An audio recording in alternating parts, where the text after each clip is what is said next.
Jadi, sikap hidup kita, reaksi kita terhadap teguran, nasihat adalah sangat menentukan apakah kita orang-orang yang diperkenan oleh Allah atau tidak.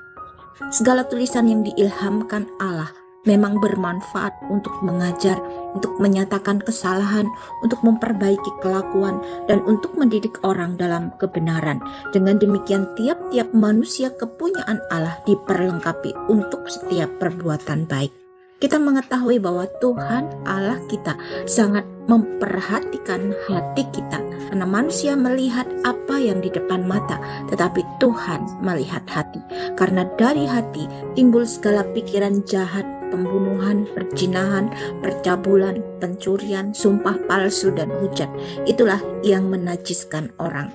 Sebagai orang-orang yang percaya, kita perlu menyerahkan hati kita, pikiran, roh, jiwa, dan tubuh kita kepada Tuhan Yesus, supaya seluruh keberadaan kita disucikan, dibasuh oleh kuasa darah Yesus, sehingga kita memiliki hati yang berkenan kepada Allah dan dijauhkan dari hati yang keras dan diberikan hati yang taat, hati yang lembut, sehingga kita dapat mendengar suara Allah.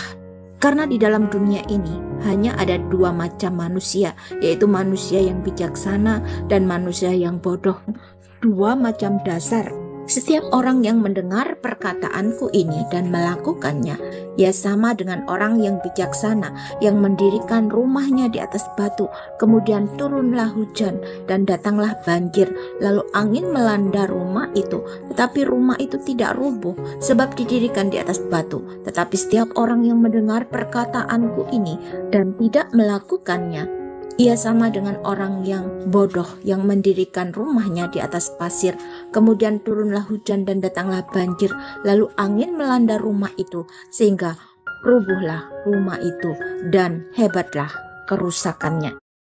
Dalam perumpamaan tentang dua macam dasar adalah bagaimana cara kita membangun kehidupan kita selama kita masih hidup di dalam dunia ini. Apakah kita membangun kehidupan kita di atas batu ataukah di atas pasir? Apapun cara kita membangun kehidupan kita, pastinya tidak akan terlepas dari yang namanya hujan, banjir, dan angin, yaitu masalah-masalah, pencobaan, tekanan, ujian-ujian yang sangat menentukan apakah kita tetap percaya kepada Tuhan, kita tetap bersyukur, mengandalkan Tuhan saja di dalam kehidupan kita, ataukah sebaliknya kita menjadi kecewa, putus asa, dan bahkan meninggalkan iman percaya kita kepada Tuhan. Tetapi kita bukanlah orang-orang yang mengundurkan diri dan binasa, tapi orang-orang yang percaya dan yang beroleh hidup. Pada suatu hari, Tuhan Yesus sendiri yang mendesak murid-muridnya supaya naik perahu, berlayar ke seberang untuk mendahului Tuhan. Ketika perahu itu sudah berada di tengah laut, tiba-tiba badai datang menerpa perahu murid-murid Tuhan. Dalam peristiwa ini, apakah Tuhan Yesus tidak tahu kalau nanti perahu murid-muridnya akan ada dalam bahaya, yaitu diterpa badai? Tuhan Yesus sebenarnya mengetahui apa yang akan terjadi pada murid-muridnya. Hanya saja Tuhan mengizinkan badai menerpa perahu murid-muridnya, yaitu supaya Tuhan dapat mengajarkan tentang iman percaya kepada mereka. Siapapun kita, ketika kita diterpa badai, masalah secara manusiawi, kita pastinya akan ketakutan, sama seperti yang dialami oleh murid-murid Tuhan. Tetapi Tuhan Yesus datang berjalan di atas air ke arah murid-muridnya. Tetapi murid-muridnya terkejut dan berteriak-teriak, "Itu hantu!" Tetapi Yesus segera datang dan berkata kepada mereka, "Tenanglah, aku ini, jangan takut." Yesus Kristus datang ke dalam dunia ini sebagai penolong yang ajaib bagi kita orang-orang yang percaya. Dialah juru selamat kita manusia, dialah sang penebus kita. Tuhan kita Yesus Kristus ajaib. Siapakah manusia yang sanggup berjalan di atas air selain daripada sang firman? Firman Allah yang mengubah wujudnya menjadi manusia biasa. Tujuannya tidak lain adalah untuk mendapatkan kita kembali sebagai umat kesayangan Allah, merebut kita dari tangan iblis, memerdekakan kita dari kuasa dosa, kuasa iblis, dan kuasa maut dengan darahnya sendiri. Darah yang suci, darah yang mahal, darah yang tidak bercacat celah, yang telah tertumpah di atas kayu salib. Tuhan Yesus berjanji, "Aku sekali-kali tidak akan membiarkan engkau, dan aku sekali-kali tidak akan meninggalkan engkau." Mengapa kita merasakan atau olah-olah Allah itu diam ketika kita menghadapi masalah? Sama seperti yang dialami oleh murid-murid Tuhan ketika tiba-tiba badai itu datang mengamuk dan mereka semua mengalami ketakutan yang luar biasa karena mereka merasa bahwa Tuhan tidak ada bersama-sama dengan mereka di dalam perahu. Sebenarnya Tuhan ada mengetahui keberadaan murid-muridnya. Buktinya Tuhan Yesus datang berjalan di atas air mendekati perahu murid-muridnya. Demikian juga di dalam kehidupan kita, dalam segala keadaan kita, baik kita susah ataupun senang, sebenarnya Tuhan ada bersama-sama dengan kita. Tuhan terlihat diam karena ingin melihat reaksi kita di dalam menghadapi segala keadaan kita. Tuhan Yesus hidup dan berkuasa. Dia ada bersama-sama dengan kita. Bahkan Tuhan ada berdiam di dalam diri pribadi setiap kita, karena kita ini adalah bait-Nya Allah, tempat Allah berdiam. Apabila ada orang yang berusaha untuk melawan atau merusak bait Allah, yaitu diri kita, sebenarnya mereka sedang berhadapan dengan Allah, mereka sedang melawan Allah sendiri. Inilah keyakinan iman percaya kita. Tuhan adalah penolongku. Aku tidak takut apakah yang dapat dilakukan manusia terhadap aku. Reaksi yang salah di dalam kehidupan kita adalah membiarkan rasa ketakutan, kekhawatiran menguasai hati pikiran kita. Tapi itu semua bukanlah cara-cara yang Allah kehendaki untuk kita lakukan di dalam kehidupan kita. Allah kehendaki untuk kita lakukan adalah kita berserah kepada Allah, untuk kita memiliki hati yang rela di dalam kita melakukan kehendak Allah saja, dan kita taat di dalam kehidupan kita, yang artinya kita mau mengakui Allah bahwa Dia adalah Allah yang hidup dan berkuasa atas diri pribadi kita. Ketika Tuhan Yesus berkata, "Tenanglah, aku ini, jangan takut." Tapi Petrus menjawab, "Tuhan, apabila Engkau itu, suruhlah aku datang kepadamu berjalan di atas air." Jawab Tuhan, "Datanglah." Dan ketika Petrus turun dari perahu, Petrus dapat berjalan di atas air. Ini adalah mukjizat karena manusia biasa akan takluk pada gaya gravitasi bumi. Tapi karena Petrus mendengar suara Tuhan yang berkata, "Datanglah," maka Petrus pun berjalan di atas air. Demikian juga dalam kehidupan kita, siapapun kita, apapun masalah kita, ketika kita mendengar firman Tuhan dan kita taat untuk melakukannya, maka mukjizat akan terjadi di dalam kehidupan kita. Tuhan sendiri berkata, tidak ada yang mustahil bagi orang yang percaya. Di dalam segala keadaan kita, ingatlah akan perkataan Tuhan, "Tenanglah, aku ini, jangan takut." Menjelang kedatangan Tuhan Yesus yang kedua kali ini, dunia akan digoncang begitu dahsyatnya, mulai dengan deru gelora laut, gempa bumi, tanah terbelah, gunung meletus, bangsa akan bangkit melawan bangsa. Tetapi itu semua belumlah kesudahan zaman, tapi semuanya itu adalah mendekati pengangkatan orang-orang yang percaya, dan hanya mereka yang sudah dibaptis oleh api dan Roh Kudus, yaitu mereka yang sudah tahan uji untuk melewati ujian-ujian, tantangan-tantangan, cobaan, dan mereka tetap taat, setia, tidak tergoyahkan sampai pada akhirnya. Dan kepada mereka lah disebut sebagai saleh-salehnya Allah yang akan terangkat ke sorga. Baik mereka yang sudah mati akan dibangkitkan, demikian juga dengan mereka yang masih hidup akan diubahkan dalam sekejap, dan mereka akan bersama-sama terangkat ke sorga menyongsong Tuhan di awan-awan. Sedangkan orang-orang percaya yang tertinggal di dunia ini, mereka akan dimurnikan imannya sekalipun harus melalui masa aniaya oleh kekejaman antikris selama 7 tahun. Masa pemerintahan antikris ini sifatnya bukan secara lokal, tetapi terjadi di seluruh dunia. Akan ada satu pusat pemerintahan, yaitu antikris. Di saat seolah-olah antikris itu menang, maka langit terbuka dan Tuhan Yesus Kristus sendiri yang akan turun dari sorga dengan laskarnya, yaitu bala tentara sorga menunggangi kuda putih semuanya untuk mengalahkan antikris dan antek-anteknya. Dan Tuhan Yesus Kristus sendiri yang akan memerintah sebagai raja dalam kerajaan 1000 tahun damai di dunia ini. Iblis masih akan dilepaskan lagi, tetapi hanya dalam waktu yang singkat saja. Dan Tuhan Yesus Kristus akan menurunkan api dari langit yang menghanguskan mereka, dan kesudahan iblis adalah dilemparkan ke dalam lautan api dan belerang. Dan setiap orang yang tidak ditemukan namanya tertulis dalam kitab kehidupan itu, ia dilemparkan ke dalam lautan api itu. Kemudian langit dan bumi yang kita diami ini akan lenyap, bahkan tempatnya pun tidak akan ditemukan lagi, dan diganti dengan langit yang baru dan bumi yang baru. Demikianlah kita akan selama-lamanya bersama-sama dengan Allah di sorga.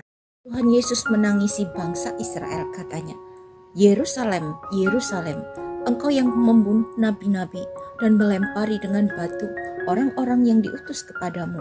Berkali-kali aku rindu mengumpulkan anak-anakmu sama seperti induk ayam mengumpulkan anak-anaknya di bawah sayapnya. Tetapi kamu tidak mau.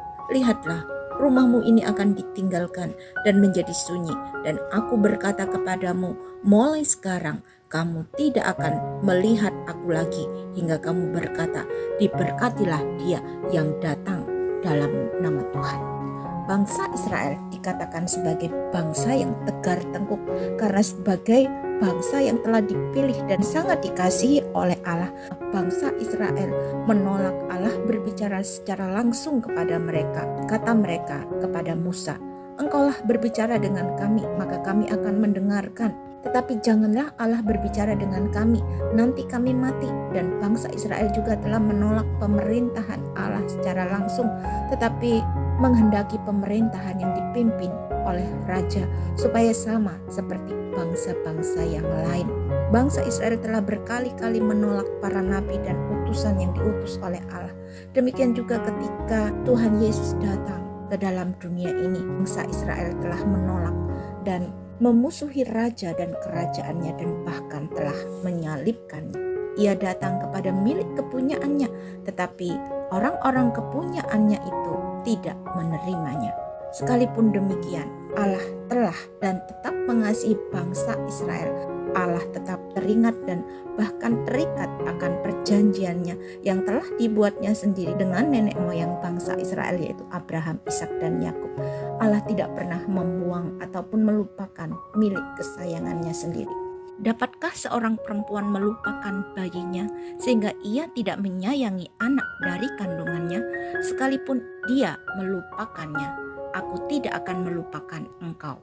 Karena penolakan akan kasih sayang Allah yang mendatangkan keselamatan dan damai sejahtera, maka bangsa Israel harus membayar harga yang sangat mahal, itu pada masa yang akan datang, di mana bangsa Israel akan mengalami kehancuran. Bangsa Israel akan dikelilingi dan dihancurkan oleh musuh-musuhnya, seperti yang telah dilihat oleh Daniel dalam penglihatannya. Raja itu akan membuat perjanjian itu menjadi berat bagi banyak orang selama 1 kali 7 masa. Pada pertengahan 7 masa itu, ia akan menghentikan korban sembelihan dan korban santapan, dan di atas sayap kekejian akan datang yang membinasakan sampai pemusnahan yang telah ditetapkan menimpa yang membinasakan itu. Apa yang sudah tertulis di dalam Alkitab, yang sudah dinubuatkan oleh para nabi, pasti akan digenapi sesuai dengan waktunya Allah. Tanda-tanda zaman sudah menyatakan bahwa waktunya sudah akan segera dimulai, bahwa akan ada masa krisis, masa aniaya yang sangat besar di seluruh dunia ini. Karena selama kita masih hidup di dalam dunia ini, jangan kita bermimpi kita akan aman dan damai sejahtera, karena hanya ada di dalam Tuhan saja keamanan dan damai sejahtera yang sejati yang kita rindukan itu. Apabila mereka mengatakan semuanya damai dan aman, maka tiba-tiba mereka ditimpa oleh kebinasaan, seperti seorang perempuan yang hamil ditimpa oleh sakit bersalin. Mereka pasti tidak akan luput. Dalam penglihatan Daniel akan ada 7 masa aniaya yang terbagi menjadi 3,5 tahun pertama masa kebangkitan Antikris, di mana bangsa Israel akan menjalin kerjasama dengan Antikris dan membuat perjanjian yang mana pada waktu itu Antikris tampil sebagai solusi bagi pendamaian dunia ini, dan gereja dunia akan terbentuk atas izin dari antikris, yaitu untuk menguasai sistem keagamaan di mana semua agama dunia akan dipersatukan di bawah kekuasaan antikris. Kemudian dalam masa pertengahan 7 masa itu, yaitu 3,5 tahun berikutnya, terjadi perombakan perjanjian dan antikris mengingkari perjanjiannya dengan Israel. Antikris akan menguasai sistem keagamaan, sistem ekonomi, dan sistem pemerintahan di seluruh dunia, dan sistem penyembahan kepada Allah akan dihentikan. Gereja dunia dimusnahkan dan diganti dengan penyembahan kepada patung, yaitu iblis di dalam bait Allah. Orang-orang Yahudi dan semua orang dari suku, bahasa, dan bangsa yang tidak mau menyembah kepada patung yang telah dipertetapkan oleh antikris akan dikejar-kejar, mereka akan dianiaya dan dibunuh oleh antikris.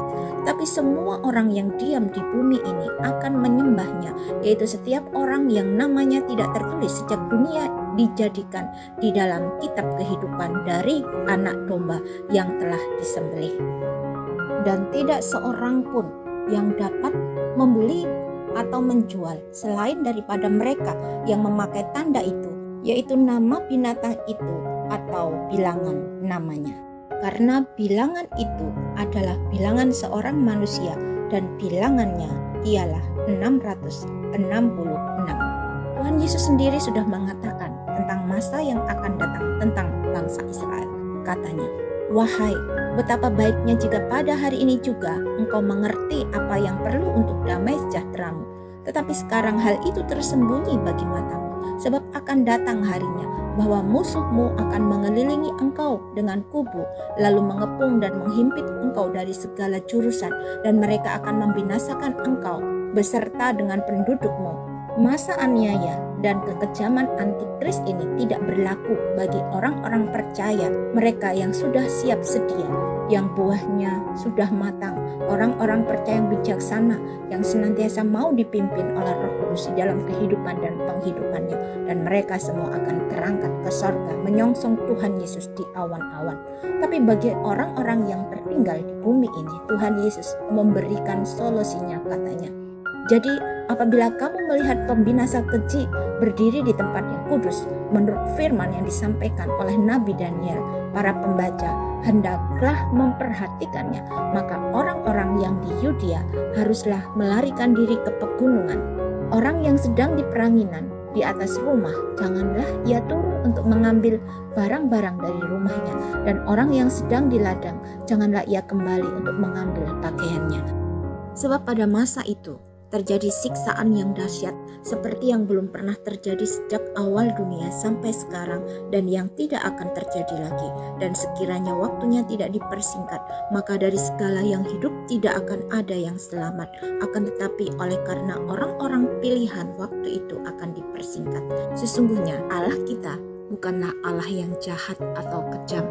Kepada orang-orang yang percaya, yang harus tertinggal di dalam dunia ini, karena Allah menuntut iman percaya kita yang murni, yang sepenuh hati kepadanya. Barang siapa mengasihi bapa atau ibunya lebih daripadaku, ia tidak layak bagiku. Dan barang siapa mengasihi anaknya laki-laki atau perempuan lebih daripadaku, ia tidak layak bagiku. Barang siapa tidak memikul salibnya dan mengikut aku, ia tidak layak bagiku. Tuhan Allah kita melihat hati kita, bahkan sampai pada kedalaman hati kita. Allah mengetahui semuanya. Ketika Abraham mempersembahkan Ishak anaknya, apakah Abraham tidak mengasihi Ishak? Pastinya Abraham sangat menyayangi dan mengasihi anak yang adalah anak perjanjian Allah. Tapi mengapa Abraham harus mengorbankan Ishak anaknya? Itu karena Abraham memilih untuk taat akan perintah Allah. Abraham beriman bahwa Allah sanggup untuk membangkitkan anaknya yang telah mati. Tuhan Allah yang telah melihat kesungguhan hati Abraham, kerelaan dan ketaatannya untuk memberikan anaknya Ishak sebagai korban persembahan kepada Allah, maka Allah telah memberikan korban pengganti, yaitu anak domba. Lalu Abraham mengambil anak domba itu untuk dipersembahkan kepada Allah sebagai korban pengganti anaknya. Ketika Allah hendak menurunkan hujan belerang dan api atas Sodom dan Gomora, maka malaikat Tuhan berpesan kepada Lot, "Larilah, selamatkanlah nyawamu, janganlah menolong menoleh ke belakang dan janganlah berhenti kemanapun juga di lembah Yordan. Larilah ke pegunungan supaya engkau jangan mati lenyap. Tetapi istri Lot menoleh ke belakang dan menjadi tiang garam. Tuhan Yesus juga sudah berkata terlebih dahulu jauh sebelum semuanya itu terjadi kepada orang-orang yang nantinya akan tertinggal di dalam dunia ini. Larilah ke pegunungan dan jangan kembali lagi ke rumah untuk mengambil pakaian. Zaman kita sekarang ini adalah HP. Janganlah hati kita melekat pada dunia ini, nanti jiwa kita binasa, tetapi melekatlah kepada Allah yang memberikan kepada kita damai sejahtera, hidup kekal sampai selama-lamanya. Barang siapa tidak memikul salibnya dan mengikut aku, ia tidak layak bagiku. Sebab kuk yang kupasang itu enak dan bebanku pun ringan. Sesungguhnya beban dosa, penderitaan, masalah, tantangan kita sudah ditanggung oleh Tuhan Yesus Kristus di atas kayu salib. Kita perlu bertindak untuk belajar menyerahkan sepenuh hati semua ketakutan kita, kekhawatiran kita, masalah kita, apapun juga kepada Tuhan Yesus. Maka sekalipun secara manusia kita menanggung masalah, beban yang berat, tapi kita tetap ada damai sejahtera, ada rasa aman di dalam Tuhan Yesus Kristus. Karena ketakutan, kekhawatiran kita tidak akan dapat membantu menyelesaikan masalah kita, tetapi justru beban kita akan menjadi semakin berat dan menyakitkan.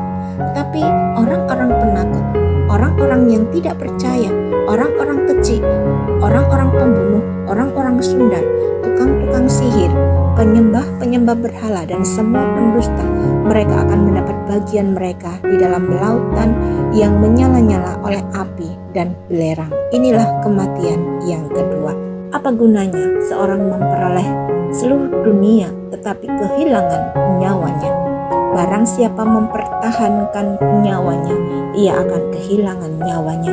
Dan barang siapa kehilangan nyawanya karena aku, ia akan memperolehnya. Karena pekerjaan setan adalah mencuri, membunuh, dan membinasakan. Terlebih lagi nanti, ketika Antikris berkuasa, barang siapa yang tidak tunduk pada aturan dan ketetapan-ketetapan yang sudah dibuat oleh Antikris akan dikejar-kejar dan dibunuh. Dan barang siapa yang tidak mau menerima tanda 666 tidak dapat membeli dan menjual. Firman Tuhan mengajarkan kepada kita untuk kita tidak kompromi dengan iblis.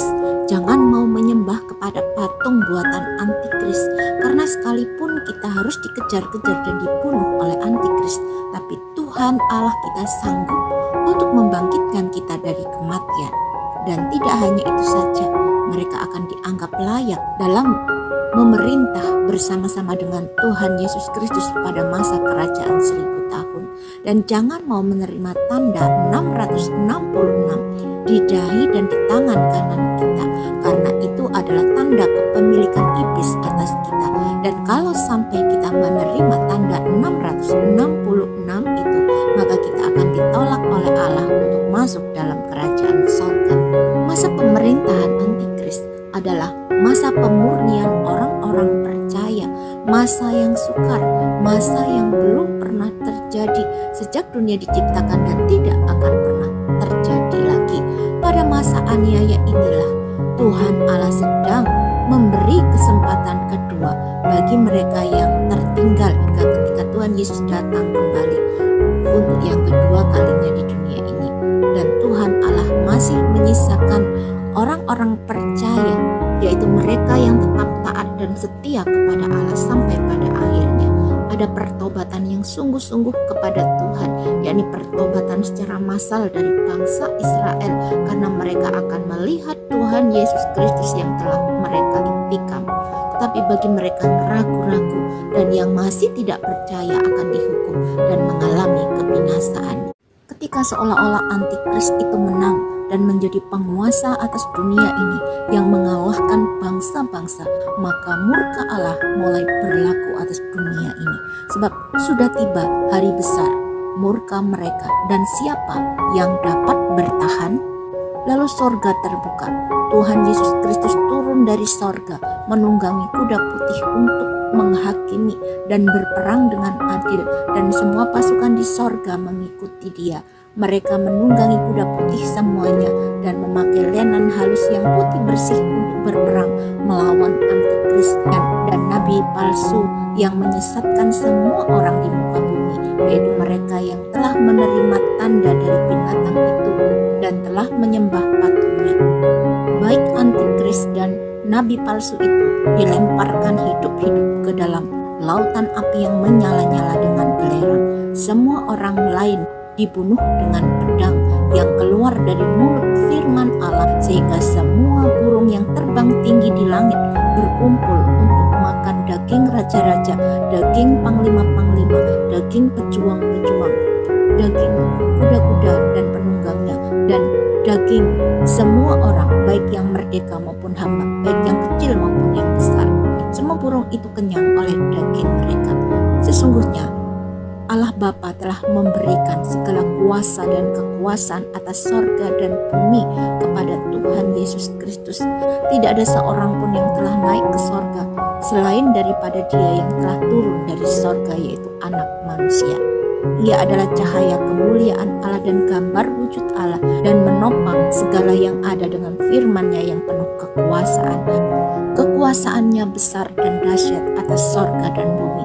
Nama Yesus adalah nama di atas segala nama, nama yang berkuasa yang olehnya kita diselamatkan. Dia Raja segala raja dan Tuan di atas segala tuan.